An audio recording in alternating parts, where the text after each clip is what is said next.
Belém vai virar o centro do mundo, ou pelo menos do marketing climático.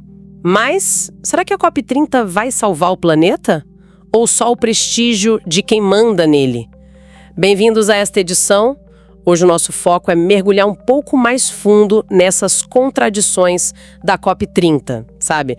De um lado, aquele discurso super bonito de sustentabilidade, e do outro, a realidade bem mais crua, né? As desigualdades sociais, ambientais que marcam a Amazônia, o Brasil todo. A ideia aqui é tentar desmascarar um pouco esse contraste, sabe? Entre a imagem que se vende para o mundo e o que acontece de fato no chão, especialmente lá em Belém. E o momento não podia ser mais propício para essa conversa, né? A COP30 tá aí, batendo na porta em Belém. E não é só mais uma conferenciazinha, não. É o maior evento climático da década, pelo menos. E o cenário global, vamos combinar, tá super complexo. Crise climática acelerando, geopolítica pegando fogo e, assim, um certo descrédito geral, né? Se esses grandes acordos realmente funcionam na prática. A grande dúvida que fica pairando é essa. Será que Belém vai ser um divisor de águas real ou só mais um ciclo de promessas que, bom, acabam ficando pelo caminho? Vamos começar então pelo lugar, por Belém mesmo. Porque escolher o coração da Amazônia para sediar a COP, obviamente não foi uma decisão só logística, né? É uma escolha cheia de simbolismo que quer projetar uma imagem bem específica do Brasil lá fora. Exatamente. Só que essa escolha simbólica, ela funciona como um holofote, né? Um holofote bem potente. E ele não ilumina só a floresta, ilumina também as contradições históricas do Brasil. Aquele cabo de guerra eterno, sabe? Entre falar em conservar e, na prática, expandir a economia de um jeito, bom, nem sempre sustentável. A ambição de ser um líder diplomático e, ao mesmo tempo, ter essas feridas internas abertas, né? Desigualdade social, regional, é profundo. A Amazônia, com toda a sua importância para o clima global, vira o palco dessa operação diplomática gigante e complexa. Uma operação que, como várias fontes mostram, envolve bilhões em investimentos, acelera discussões sobre regulação e acirra essa briga de narrativas, né? Sobre que futuro a gente quer. E essa operação toda já chegou com tudo em Belém, né? A cidade está mudando a olhos vistos para receber o evento. Projetos grandes de infraestrutura, grupos empresariais desembarcando. É uma reconfiguração bem clara para quem está lá. Sim, e é aí que a coisa esquenta localmente. Porque Belém é uma capital amazônica, mas marcada por muitas vulnerabilidades, né? Socioambientais, históricas, falta saneamento, moradia precária, transporte é complicado. É uma precarização que afeta a maioria da população há muito tempo. Aí chega a COP e o que a gente vê? Uma especulação imobiliária que dispara, uma revalorização, entre aspas, e com cifrões, de algumas áreas, jornais internacionais importantes, tipo Le Monde, The Guardian, Washington Post, já noticiaram isso, os preços de hospedagem foram para a estratosfera, chegou a um ponto que virou pauta de emergência na ONU, para você ter uma ideia. Nossa, é impressionante mesmo. Uma das fontes que a gente viu, o Metrópolis, trouxe um exemplo que, olha, é quase inacreditável. Um antigo motel que cobrava uns R$70 a diária está anunciando para o período da COP por R$2.000. Parece piada, né? Tipo, vamos compensar carbono, mas a diária vai para a estratosfera. Surreal. Pois é, e esse caso, por mais extremo que pareça, ele ilustra bem um alerta que está em várias análises críticas, sabe? Existe um risco muito real dos benefícios da COP, dinheiro, melhorias, ficarem concentrados na mão de poucos. Grandes empresários, rede hoteleira, serviços para a elite global. Enquanto isso, quem vive na floresta e da floresta, ribeirinhos, indígenas, quilombolas, o pessoal da periferia de Belém, que são justamente os que mais sofrem com a mudança climática, correm o risco de ficar à margem, de serem invisibilizados nesse processo todo. Fica aquela pergunta chata no ar. A floresta e o povo dela vão ser só cenário para foto? E essa tensão toda entre o palco global e a realidade local parece que se reflete na política nacional também, né? O Brasil fica tentando construir essa imagem de líder na transição energética. A gente vê isso nas propostas que o país leva para fora, né? Coisas sobre mercado de carbono, biocombustíveis. Tem até notícia de investimento privado em energia, tipo da Hitachi. Essa é a fachada, né? A narrativa que o Brasil quer vender para o mundo. Só que aí mora a contradição mais gritante, apontada por um monte de fontes diferentes. Pouco antes da cúpula do clima mais importante da década acontecer justamente na Amazônia, o governo brasileiro, via IBAMA, deu luz verde para a Petrobras. Para quê? Para perfurar poço de petróleo exploratório em águas profundas. E não é em qualquer lugarzinho, é na bacia da Foz do Rio Amazonas, na chamada margem equatorial. Uma área enorme, super sensível ecologicamente e ainda pouco explorada para petróleo. Isso saiu em todo lugar, AP, Reuters, Captor7, Climate Home News, InfoAmazônia, Agência Brasil, a própria Petrobras confirmou. Putz, aí fica difícil não questionar a coerência, né? Como é que um país se oferece para sediar o principal evento do clima, querendo passar essa imagem de vanguarda ambiental e, ao mesmo tempo, autoriza buscar mais combustível fóssil justamente ali, numa área tão crítica, na boca do maior rio do mundo. Parece um tiro no pé em termos de credibilidade, não? É a mais pura, assim, expressão daquela tensão estrutural que a gente falou, entre as metas de clima que o país assina lá fora e as pressões econômicas desenvolvimentistas aqui dentro. Para setores bem influentes, explorar petróleo e gás ainda é visto como essencial para a economia, para a segurança energética. E algumas análises, tipo a do Capital Reset, alertam. Essa licença específica agora, para o bloco FZA M59, pode ser só a primeira. Pode abrir a porteira, sabe? Para uma nova corrida pelo ouro negro na Amazônia, que é fundamental para o clima do planeta. E não é só explorar para ver se tem não. A Reuters noticiou que o presidente da Petrobras já falou em começar a produzir mesmo em 5, 7 anos se acharem petróleo lá. Ou seja, tem um plano de longo prazo que parece remar totalmente contra a maré do discurso verde. Então, tá. Resumindo um pouco essa nossa primeira parte da edição, a gente tem a COP30 se armando como um grande show global, né? Um palco todo verde, com Belém, a Amazônia ali, sob os holofotes do mundo, no centro do debate. Exatamente. Mas como a gente começou a ver aqui pelas fontes, por trás das luzes, dos discursos bonitos, das promessas de futuro sustentável, tem essas rachaduras, essas contradições bem profundas e que incomodam. A escolha da Amazônia como sede, olha que irônico, acaba expondo não só a urgência da crise climática, mas também as brigas por justiça social, ambiental, as relações de poder desiguais e, principalmente, essa distância enorme entre o que se fala e o que se faz. O que está em jogo em Belém, de verdade, vai muito além da pauta oficial. O problema mesmo, no fundo, não é a floresta, é o sistema, né? O sistema econômico, político, que insiste em transformar a floresta só em vitrine e o povo que vive nela, muitas vezes, só em figurante. Mas o show da COP30 é só o palco.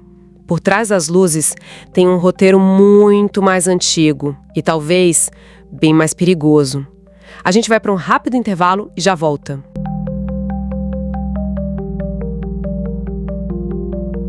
Bem-vindas e bem-vindos de volta à nossa edição aqui do Povcast. A gente retoma agora e olha, vamos mudar um pouquinho a lente, né? Se antes a gente estava mais ali no chão de Belém, olhando os desafios locais da COP30, agora a gente meio que levanta voo. Vamos por uma abordagem mais estrutural, sabe? Mais global. Investigar as engrenagens maiores por trás da conferência.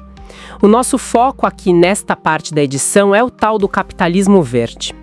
Parece bonito, né, no discurso, mas a gente vai olhar mais de perto, ver as disputas geopolíticas complexas que estão aí no entorno disso e também as críticas, né, que são bem fortes a esse modelo. E principalmente aquelas promessas que, bom, as fontes mostram muitas vezes ficam só na intenção, acabam soando meio vazias, né, diante da urgência toda. Para a gente começar, então, tem um ponto que as fontes destacam muito, né? Essa coisa da crise climática global está sendo cada vez mais, como a gente diz, financiarizada. É um termo que parece complicado, assim, mas a ideia é que, desde lá da Rio 92, o debate sobre clima vem sendo dominado cada vez mais, não só por governos, mas por grandes interesses financeiros. Como é que isso funciona na prática? Me explica melhor. Olha, é um fenômeno chave para a gente entender o cenário de hoje. Basicamente, o que aconteceu foi que grandes corporações, especialmente as de energia fóssil, né, mas também bancos gigantescos, fundos de investimento globais, eles perceberam uma coisa. Perceberam que a crise climática, além de ser um risco enorme, claro, poderia ser também uma oportunidade de negócio gigantesca. Então eles passaram a ocupar espaços centrais, nas negociações internacionais, financiando eventos, propondo as soluções deles. Muitas vezes isso vem com uma roupagem bonita, né? Um discurso de responsabilidade socioambiental, de ESG, aquela sigla famosa, ambiental, social e governança. Só que, na prática mesmo, o que acontece é uma captura da agenda. A pauta do clima passa a ser moldada pela lógica do mercado, entende? O foco, ele se desloca. Sai da necessidade urgente de transformação estrutural, tipo mudar como a gente produz, como consome, como vive, e vai para mecanismos financeiros. Coisas como créditos de carbono, títulos verdes, seguros para o clima. O ponto central aqui, e vários pensadores que as fontes citam, como Boaventura, Harvey e Vera Teles apontam isso, não é só que o dinheiro entrou na conversa do clima. É que a própria lógica financeira, essa de transformar tudo em ativo, em chance de lucro, ela pode estar, na verdade, impedindo a transformação real, mesmo quando se veste de verde, sabe? Acaba mantendo a estrutura de exploração, de desigualdade, só que, bom, com uma fachada nova. Faz todo sentido. É quase aquela frase, né, que circula bastante por aí, resume bem essa crítica. O capitalismo aprendeu a pintar de verde, só esqueceu de parar de destruir. E essa ideia de pintar de verde me parece muito ligada ao que as fontes estão chamando de falsas soluções. Você mencionou os mercados de carbono, mas tem também aquelas metas que parecem mais publicidade do que um plano de ação real, né? Esses mecanismos, eles têm alguma chance de funcionar de verdade? Ou as fontes que a gente leu veem isso mais como uma distração conveniente? Olha, a desconfiança que os materiais trazem é imensa. E é baseada no histórico, né? Não é à toa. Pensa bem, na COP30, agora em Belém, a expectativa é por um novo ciclo de compromissos dos países para reduzir emissões, as NDCs, né? As contribuições nacionalmente determinadas, e também se espera mais clareza sobre como aqueles trilhões de dólares prometidos pelos países ricos para financiar a transição energética e a adaptação no sul global, como isso vai ser entregue de fato. O problema é que uma parte enorme do que já foi prometido em COPs passadas simplesmente não aconteceu, não se materializou. Os famosos 100 bilhões de dólares por ano prometidos lá em Copenhague em 2009, isso nunca foi totalmente cumprido, nem auditado de forma transparente. E pior ainda, muitos países do norte global, quando oferecem algum financiamento, eles impõem condições muito pesadas. Juros altos, sabe? Exigência de comprar tecnologia deles. Abrir o mercado, isso acaba endividando ainda mais os países do sul. E dificulta que eles façam uma transição que seja justa, que seja adequada para a realidade deles, para as necessidades deles. Vira quase uma nova forma de dependência, né? Só que agora com esse manto verde. E o mais perverso disso tudo é que, enquanto essa dança financeira, essa diplomacia acontece lá em cima, né, nas altas esferas, os impactos reais da crise climática não esperam. As fontes estão cheias de exemplos disso. Ondas de calor cada vez mais fortes, mais letais, inundações que simplesmente varrem comunidades inteiras do mapa, secas que duram anos gerando fome, migração forçada. E quem mais sofre com isso? São justamente os países mais pobres, as comunidades indígenas, quilombolas, as periferias das grandes cidades, que, ironicamente, foram os que menos contribuíram historicamente para a gente chegar nesse ponto de aquecimento do planeta. É uma injustiça climática na cara, né? Exatamente. E para complicar ainda mais o cenário, é fundamental a gente situar a COP30 nesse tabuleiro geopolítico atual, que, olha, tá fervendo. A guerra na Ucrânia, por exemplo, mexeu completamente com os mercados globais de energia, de alimentos. A gente está vendo um rearranjo muito rápido nas cadeias produtivas globais. Países tentando diminuir dependências, garantir suprimentos. E ligado a isso tudo, tem uma nova corrida energética acontecendo. Uma verdadeira febre global por acesso a minerais que são considerados estratégicos para essa transição verde. Lítio para bateria, cobalto, cobre, terras raras. As grandes potências, Estados Unidos, China, União Europeia, estão numa disputa acirrada para controlar esses recursos. E onde eles se concentram muitas vezes? América Latina, África, Ásia. E essa busca frenética por recursos, mesmo que seja para energia renovável, muitas vezes passa por cima dos custos socioambientais locais, sabe? Acaba intensificando conflitos por terra, por água, por direitos nessas regiões que são consideradas periféricas. Por recursos limpos na cabeça, a posição do Brasil fica especialmente interessante. Ou talvez contraditória, né? O país chega para a COP30 tentando se projetar como uma liderança ambiental, um gigante das energias renováveis, com a Amazônia ali como cartão de visitas. Mas as fontes que a gente analisou, elas apontam para um monte de esqueletos no armário, vamos dizer assim, que colocam essa narrativa toda em xeque. Sem dúvida nenhuma, o Brasil vive um paradoxo enorme. Por um lado, sim, tem um potencial imenso em energia solar, eólica, biomassa, uma biodiversidade que poderia, de fato, alavancar uma bioeconomia real, sustentável. O governo atual tenta, sim, sinalizar um compromisso ambiental. Reativou políticas de controle do desmatamento, voltou a demarcar terras indígenas, lançou planos como o PAC Verde, que é basicamente para direcionar investimento em infraestrutura com uma pegada mais sustentável. Tentou reconstruir espaços de participação social na gestão ambiental. Mas, por outro lado, as contradições são gritantes e minam a credibilidade lá fora. A pressão para explorar petróleo em áreas supersensíveis ambientalmente, como a margem equatorial, lá na Foz do Amazonas, é enorme e parte do próprio governo. O agronegócio continua avançando sobre a Amazônia, sobre o Cerrado, muitas vezes com apoio político, com flexibilização de regra ambiental nos estados. E o orçamento para fiscalização, para a política ambiental, embora tenha melhorado um pouco em relação ao governo anterior, ainda enfrenta limitações muito sérias e uma resistência fortíssima no Congresso, né? Que é dominado por bancadas ligadas a interesses, antiambientais. A disputa é ferrinha. E essa disputa interna acaba se refletindo lá fora, né? A pressão do setor empresarial brasileiro sobre a pauta climática também é enorme, certo? Existe um risco real de que esse discurso bonito da sustentabilidade seja capturado, usado para legitimar projetos que, no fundo, continuam aquele modelo antigo de exploração intensiva de recurso natural, só que agora com selinho verde. Esse é um dos maiores perigos que as fontes apontam. Esse risco da captura da agenda verde por interesses econômicos tradicionais, ele é constante. O medo é que a chamada transição ecológica, se ela não for muito bem planejada e principalmente socialmente controlada, ela acabe virando mais um motor de concentração de riqueza, de expulsão de comunidades dos seus territórios, de violência, especialmente na Amazônia. Pensa em projetos de energia renovável em larga escala. Grandes hidrelétricas ou mesmo parques eólicos, solares gigantescos. Se não forem feitos com consulta, com respeito aos direitos locais, eles podem gerar novos conflitos, novos impactos. A transição precisa ser justa, sabe?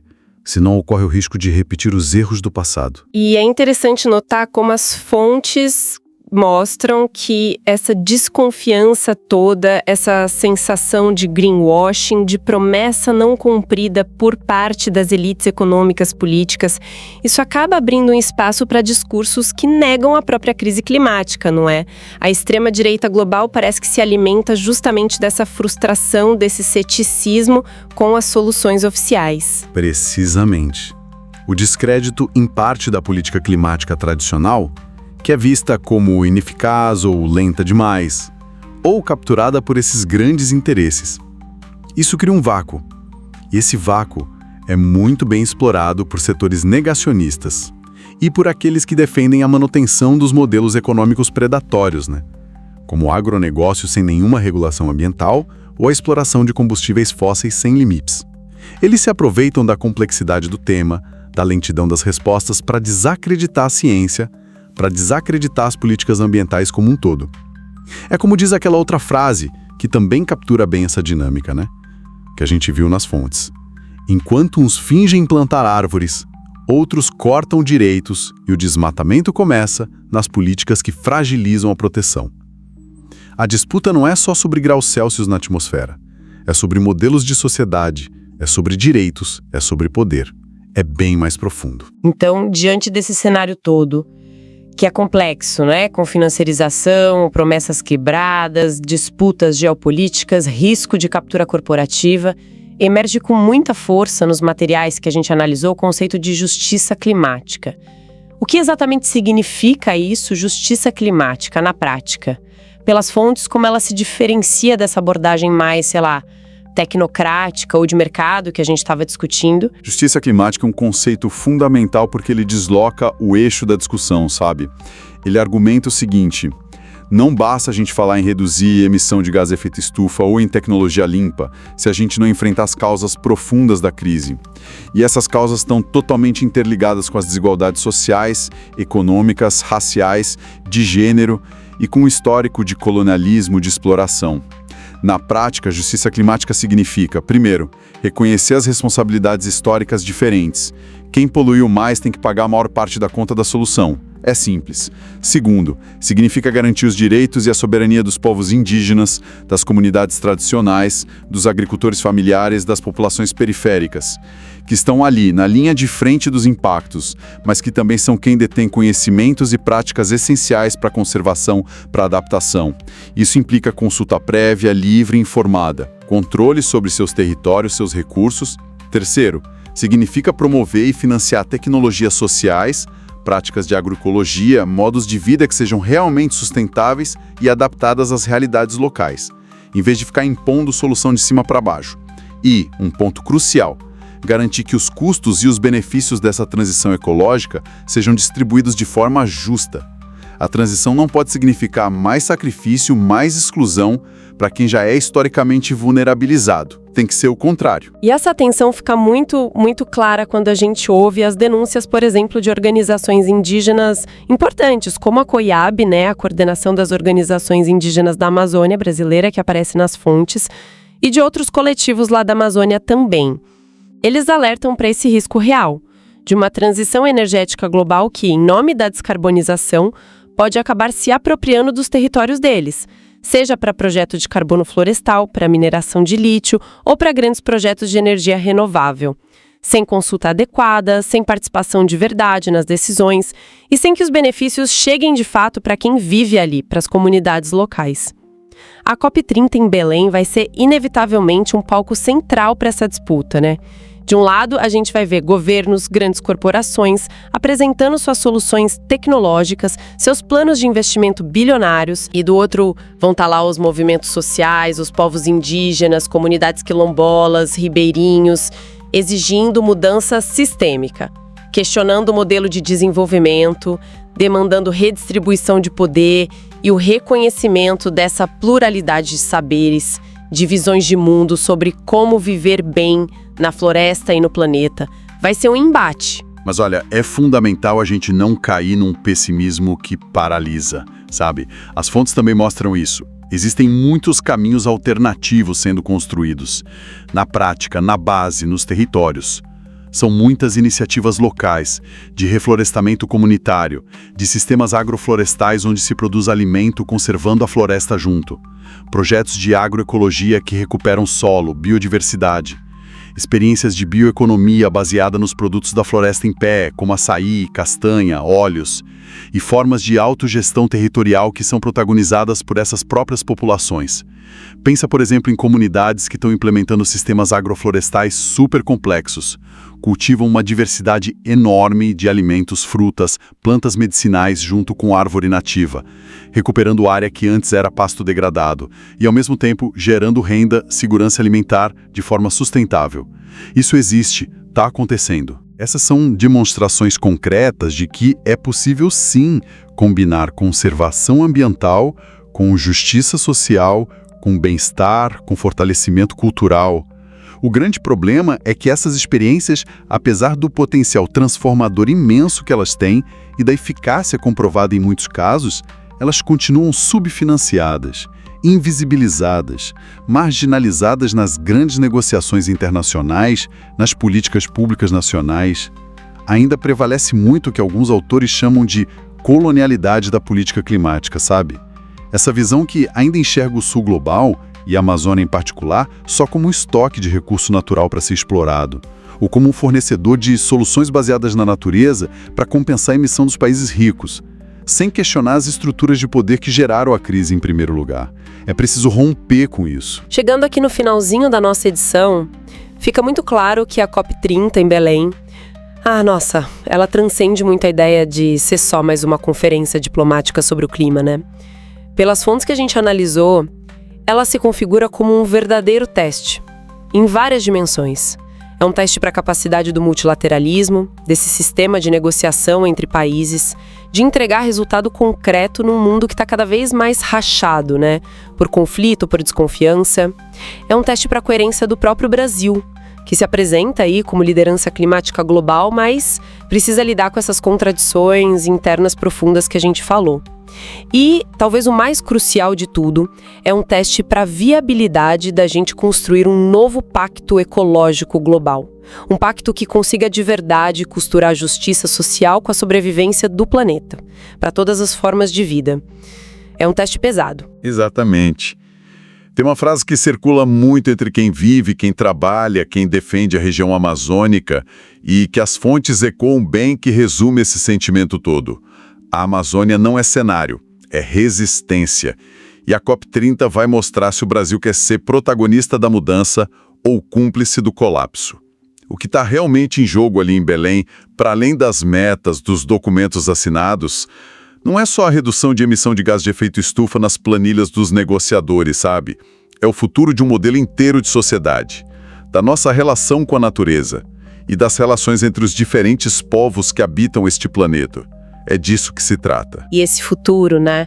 Como a própria Amazônia e seus povos originários ensinam pra gente há séculos, ele depende fundamentalmente da nossa capacidade coletiva de aprender a escutar os territórios, escutar os corpos que vivem ali, que trabalham, que resistem, escutar os saberes ancestrais, os saberes locais, que guardam chaves importantíssimas não só para conservar, mas para reinventar jeitos de viver em harmonia com o ambiente.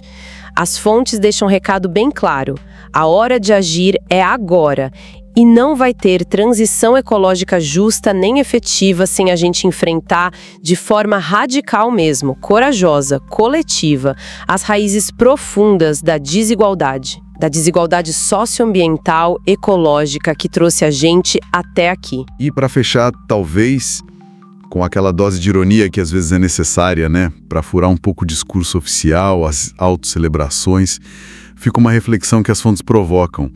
No fim das contas, a pergunta não é se Belém vai salvar o planeta, mas se o planeta ainda aguenta tanto greenwashing.